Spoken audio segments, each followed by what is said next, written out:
Hello friends, in this lecture we will continue to the third news of 28 Jan 2023. Okay, in the last lecture we discussed the first two news, and in this session we will continue with the third news. Third news says about Godrej Agrovet launches Samadhan initiative for farmers. Samadhan initiative एक one stop solution है oil palm farmers के लिए under its oil palm business. It will provide a comprehensive package of knowledge, tools, services and solutions to farmers. ठीक है, तो इस initiative में क्या होगा कि जो गोदरेज एग्रोवेट लिमिटेड है, it will share global best practices with Indian oil palm farmers and help the farmers to adopt these practices. It will also support farmers to avail of developmental finance, government subsidies or schemes and other benefits. It also became the first company in India. Godrej Agrovet जो है वो India की first company है जो oil palm farmers के लिए ये initiative launch कर रही है under the Indian palm oil sustainability framework. ठीक है, तो इस न्यूज़ में क्या है कि जो गोदरेज एग्रोवेट है वो लॉन्च कर रही है समाधान इनिशिएटिव इंडिया के ऑयल पाम फार्मर्स के लिए, ताकि उनको ज़्यादा से ज़्यादा एक कॉम्प्रिहेंसिव पैकेज दिया जाए जिसमें फार्मर्स को नॉलेज दी जाए, टूल्स दिए जाएं, सर्विसेज, सॉल्यूशंस दिए जाएं. ठीक है, तो इसमें क्या होगा कि जो फार्मर्स है उनको फाइनेंस इजीली अवेलेबल होगा under the government schemes, various subsidies की उनको नॉलेज दी जाएगी, जो भी बाकी बेनिफिट्स हैं वो सब उनको दिया जाएगा. और ये इंडिया की पहली कंपनी है जो ऐसा काम करेगी. और it will work under the verification certificate under Indian palm oil sustainability framework. इसका एम ये है कि पाम ऑयल इंडस्ट्री में एक क्रिटिकल इनेबलर मतलब बूस्ट करना इंडिया की पाम ऑयल इंडस्ट्री को. इंडिया के जो फार्मर्स है जो इस इंडस्ट्री में डील करते हैं, पाम ऑयल की खेती करते हैं, उनको ज़्यादा से ज़्यादा बेनिफिट्स से जोड़ के हमें अपनी पाम ऑयल की इंडस्ट्री को बूस्टअप करना है. To assist oil palm farmers in optimizing their yields.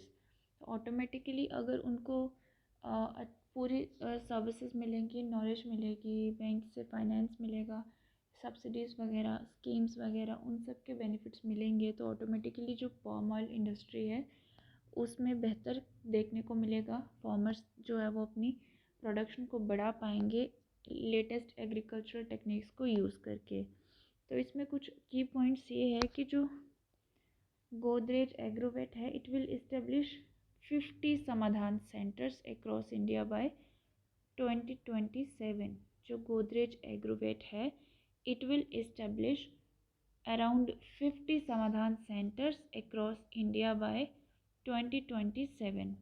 ठीक है, और हर एक सेंटर में 2000 हेक्टेयर ऑयल पाम की प्लांटेशन की जाएगी. और इसमें फार्मर्स को हेल्प की जाएगी कि वो प्रोडक्टिविटी बढ़ाने के लिए सेंटर की हेल्प ले सके. सेंटर बनाया ही इस तरह से जाएगा कि फार्मर्स को हर तरह की हेल्प दी जाएगी ऑयल पाम की प्रोडक्शन को बढ़ाने के लिए. तो इसी को देखते हुए जो मिनिस्ट्री ऑफ एग्रीकल्चर और फार्मर वेलफेयर है, इन्होंने एक गोल सेट किया हुआ है और इस गोल के तहत 10 लाख हेक्टेयर्स ऑयल पाम का कल्टीवेट किया जाएगा. मतलब कल्टीवेशन करेंगे 10 lakh hectares of oil palm by 2027 under the national mission on edible oils. और इसमें एडिबल ऑयल में स्पेसिफिकली पाम ऑयल की बात की जाएगी. ठीक है, जो गोदरेज एग्रोवेट है इसने एक गोल सेटअप किया है to add 60,000 hectares of new oil palm plantations in the next 55 years. अब इतना कुछ तो वहाँ पे पूछेंगे नहीं, वहाँ पे जो आपके एग्ज़ाम्स में क्वेश्चन आते हैं वहाँ पे आएगा कि समाधान इनिशिएटिव किसने लॉन्च किया। तो आपको बस ये याद रखना है कि गोदरेज एग्रोवेट ने लॉन्च किया है। ठीक है, ये ऑयल पाम फार्मर्स की हेल्प के लिए किया गया है। और जो गोदरेज एग्रोवेट है it will become the first company. सबसे पहले आपको ये भी क्वेश्चन पूछ सकते हैं कि रिसेंटली कौन सी कंपनी इंडिया की फर्स्ट कंपनी बनी है पाम ऑयल इनिशिएटिव्स को सपोर्ट करने के लिए। तो आपने गोदरेज एग्रोवेट का नाम लिखना है उसमें, आंसर में मतलब यही आएगा। और गवर्नमेंट ने क्या इनिशिएटिव रखा है, बस ये रखना है कि national mission on edible oils, specifically palm oil को देखते हुए, मतलब पाम ऑयल के फील्ड में जो हमारे एग्रीकल्चर फार्मर के वेलफेयर के मिनिस्ट्री है, इसने क्या गोल रखा है। 10 लाख हेक्टेयर्स ऑयल पाम की कल्टीवेशन करेंगे बाय 2027। बस ये पॉइंट आपको याद रखना है। This is the basic point, this point एक आपको ये पॉइंट याद रखना है। और उसके बाद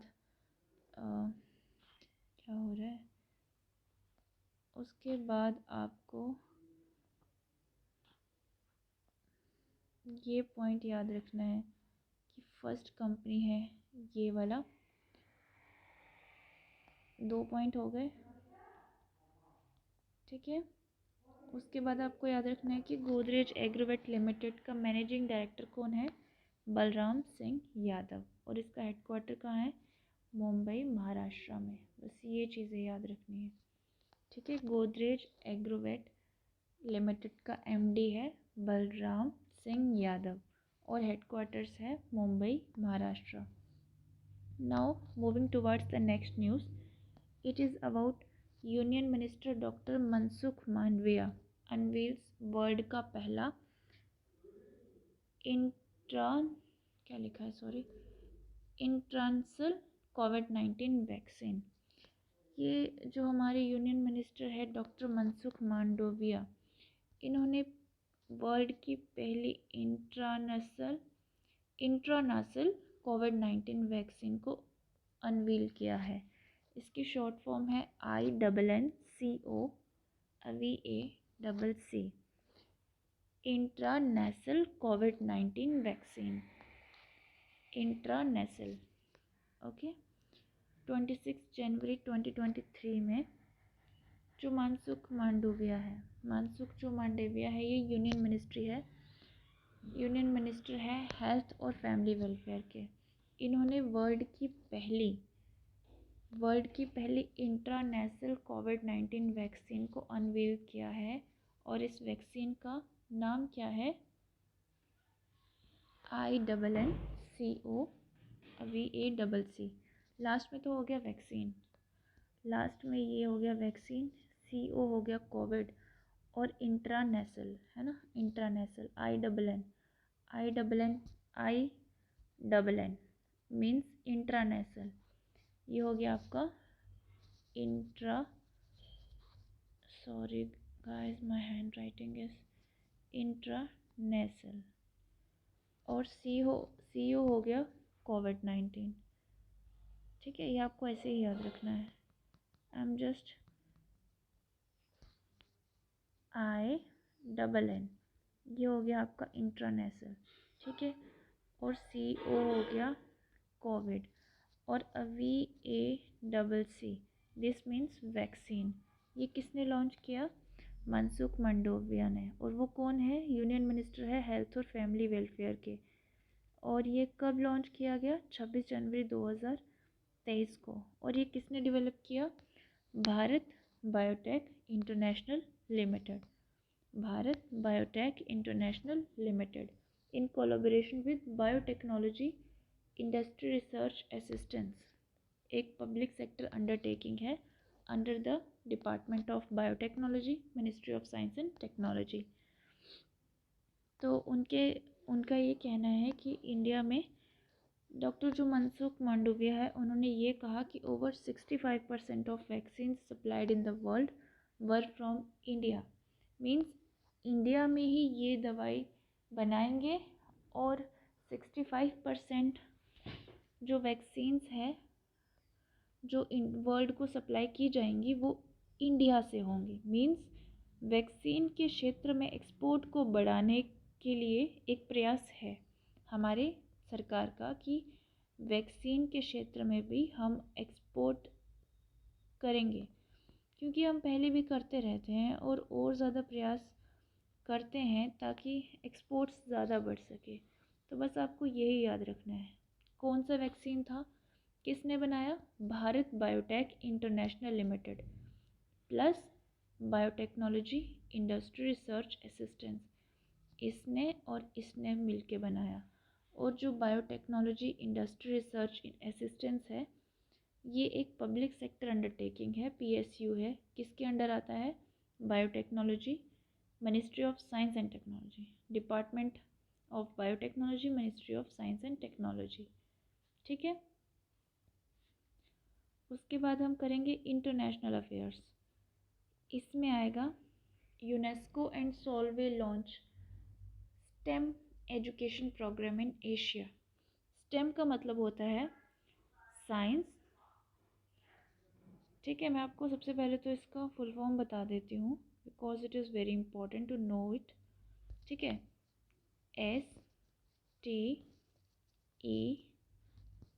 STEM, स्टेम में आएगा साइंस। ठीक है, विज्ञान, टेक्नोलॉजी, साइंस, टेक्नोलॉजी, इंजीनियरिंग और मैथमेटिक्स, ये होता है हमारा स्टेम। ठीक है, तो यूनेस्को और सॉल्वे ने लॉन्च किया है स्टेम एजुकेशन प्रोग्राम एशिया में। और जैसे कि हमारा प्यारा भारत, ये भी तो एशिया का पार्ट है। That means we are talking about launching STEM education program in India. Okay. So UNESCO और सॉल्वे क्या है? एक बेल्जियन मल्टीनेशनल केमिकल कंपनी है। इसने लॉन्च किया है स्टेम को। स्टेम मीन्स मैंने आपको अभी बताया science, technology, engineering and mathematics. ठीक है, ये इनिशिएटिव लॉन्च किया जाएगा एशिया में, पर्टिकुलरली एशिया में भी इंडिया, इंडोनेशिया और साउथ कोरिया के जो बच्चे होंगे इनके लिए, aiming at engaging high schoolers and graduate students from Asia, India, Indonesia and South Korea. ठीक है, तो इसमें इसका थीम है sustainable living for one planet. ठीक है, the program will explore the mutual impact on the environment by focusing on the theme sustainable living one planet के लिए। सस्टेनेबल लिविंग वन प्लैनेट के लिए। तो स्टेम और एविडेंस बेस्ड अप्रोच, स्टेम की तरह ही एक और इनिशिएटिव है ईबा मीन्स एविडेंस बेस्ड अप्रोच। इसमें स्टूडेंट्स की स्किल्स को और साइंस को समझने के जो उनका इंटरेस्ट है, उनके बेनिफिट्स कैसे नर्चर करना है, अपने आप में साइंस की अंडरस्टैंडिंग को लाना, फिर उसको आगे फ्यूचर में साइंटिफिक करियर्स में यूज़ करना for the benefit of society. बस मेन इसका यही है, और इसमें खास कुछ है नहीं। Then moving over to the military news है ये। Veer Gordon 2023 first edition of India Japan joint air defence exercise held in Japan. Veer Guardian means India Japan, और ये कौन सा एडिशन है? First edition. ठीक है, जब भी आपको वीर गॉर्डन मिलेगा तो उसका मतलब है ये मिलिट्री प्रोग्राम है इंडिया और जापान के बीच में, and it will be the first edition. Okay, Veer Gordon 2023 एक जॉइंट मिलिट्री एक्सरसाइज है, not military, it is air exercise between India and Japan involving, इसमें इंडियन एयरफोर्स होगी और जापान की एयर सेल्फ डिफेंस फोर्स होगी। और ये कहाँ पे होगी? हयाकुरी एयर बेस जापान में है। इंडिया और जापान की है, लेकिन ये कहाँ पे होगी? हयाकुरी एयर बेस जापान में। आपको ये याद रखना है, इसकी लोकेशन इंपॉर्टेंट है। बेसिकली वहाँ पे पूछ लिया जाता है कि जो वीर गार्डन 2023 है ये किस किस के एयरफोर्स, कौन कौन सी एयरफोर्स के बीच में होनी है। तो फर्स्ट क्वेश्चन ये रहेगा आपका, और इसका आंसर रहेगा इंडिया और जापान में। कौन सा एडिशन होगा? It will be the first addition. कहाँ पे होगी? हयाकुरी एयर बेस जापान में। ओके, देन पार्टिसिपेंट्स कौन होंगे? इसमें इतना खास याद रखने को नहीं है, बस आपको जो मेन पॉइंट्स है वही याद रखने हैं। And then this one is important. ये लास्ट की जो स्टैटिक न्यूज़ है ना, ये भी हमारे करंट अफेयर्स का बहुत अच्छा पार्ट प्ले करती है। एयर स्टाफ के चीफ कौन है? Air chief marshal V R. Chaudhari. Headquarters new Delhi. Establishment ज़्यादा नहीं पूछा जाता, चीफ पूछा जाता है और हेडक्वार्टर्स पूछा जाता है। और जो कंट्री हमारे इंडिया के साथ इन्वॉल्व होगी दैट इज़ जापान ना, वीर गॉर्डन में। तो जापान के प्राइम मिनिस्टर कौन है? फूमियो, इसको क्या प्रोनाउंस करेंगे? केशिडा, जो भी आप, जैसे भी आप इसको याद रखना चाहो, I am not pronouncing it correctly. And Japan की capital is Tokyo, currency is Japanese yen. Then our favourite part is banking and finance. HDFC Life policy holders can now pay premiums via NPCI के UPI 123 पे। तो HDFC Life policy holders जो है वो अपने premiums जो है अब NPCI के UPI 123 पे के द्वारा दे सकते हैं। ठीक है, ये याद रखना है। और इसमें कुछ खास है नहीं। और एक इसके थ्रू चलता है, IVR के थ्रू, इंटरेक्टिव वॉइस रिस्पॉन्स के थ्रू। दिस वन जो बोल्ड में रहता है। और HDFC life insurance company limited, MD CEO Vibha Padalkar, established 2000, headquarters Mumbai, Maharashtra. Then India sells first green bonds at 5-6 basis points below sovereign yields. तो India ने जो अपने पहले सॉवरेन ग्रीन बॉन्ड्स हैं वो सोल्ड किए हैं टोटल 80 बिलियन में, at below comparable government bonds. Just आपको प्राइस याद रखना है और कितने बेसिस पॉइंट्स पे, मतलब 5-6 बेसिस पॉइंट्स कम पे। ठीक है, जो गवर्नमेंट बॉन्ड्स हैं उनका जो भी प्राइस रहा होगा, इंडिया ने उससे 5-6 बेसिस पॉइंट्स कम पे ही अपने ग्रीन बॉन्ड्स बेच दिए हैं। ठीक है, और ये जो प्रोसीड्स हैं they will be used for green projects including solar power, wind and small hydro projects. Okay, then awards, Padma awards, president ने अप्रूव किया है इस बार 106 Padma awards. List includes 6 Padma Vibhushan, 9 Padma Bhushan and 91 Padma Shri awards with 7 पोस्ट थॉमस अवार्डीज। ठीक है, 74th रिपब्लिक डे है तो आपको पता तो है हर एक रिपब्लिक डे पे ये जो प्रेस्टिजियस अवार्ड्स हैं ये दिए जाते हैं। और इसमें आपको याद रखना है कि जो पद्मा विभूषण है वो सेकंड हाईएस्ट सिविलियन ऑनर है। पद्मा भूषण जो है वो डिस्टिंग्विश्ड सर्विस के लिए दिया जाता है, हायर ऑर्डर की। और पद्माश्री किसी भी फील्ड में अगर आपने अपनी कोई महत्वपूर्ण भूमिका निभाई है देन आपको उस फील्ड में पद्मश्री दिया जाता है। तो उसके बाद आपको पद्मा अवॉर्डीज़ की जो लिस्ट है, कभी कभी इसमें पूछ लेते हैं कि कौन से नाम है और कौन से नहीं हैं। देन अगर हम इस लिस्ट को क्लिक करें तो यहाँ पे इन्होंने नाम दिए हैं। इस लिस्ट में जितने भी नाम हैं आपको ज़्यादा नहीं करना है, जो ज़्यादा काफ़ी लोग को तो ये जो पोस्टथॉमस होते हैं ये होता है आफ्टर डेथ जिनको मिलता है।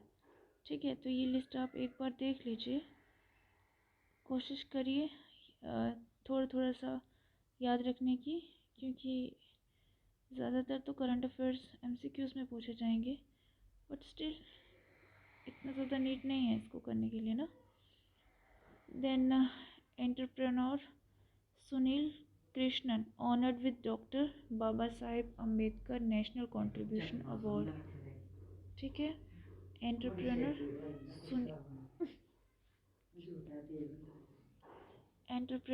Sunil Krishnan honored with Dr. Baba Sahib Ambedkar National Contribution Award.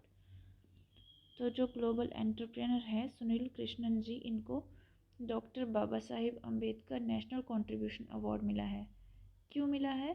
For spreading Indian cuisine globally with Moksh restaurant. Governor of Maharashtra Bhagat Singh Koshyari presented the award at Raj Bhavan Mumbai Maharashtra.